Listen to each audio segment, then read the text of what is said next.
Abanti ta sa pagserbisyo iban sa kaisog, integridad sa nantinguha.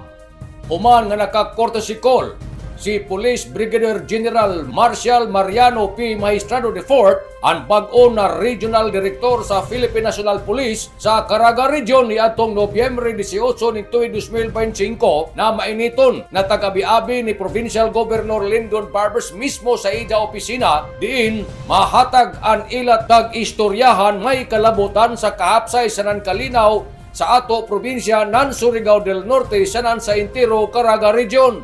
Sa panahon sa courtesy call, mato ni Governor Barbers ila gihisgutan ang mas hugot na kooperasyon tali sa ija opisina sanan sa PNP para mapalig-on ang ilang presensya sa ato komunidad, pagpalambo sa mga inisyatiba para sa kalinaw sanan kaapsay, sanan pagpadayon sa lig-on na kooperasyon para mapadayon sab ang seguridad sa rehiyon.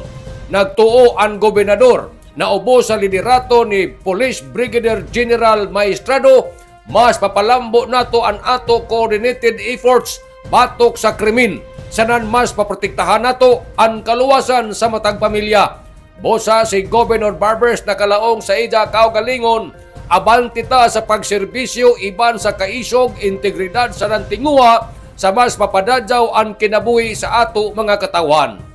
Nanukad gikan diri sa Kapitolyo ini si Marexie Nurse Marconsim Vlogs, Mario Conali Simurlan Laong. Salamat, maradyaw na adlaw natong tanan.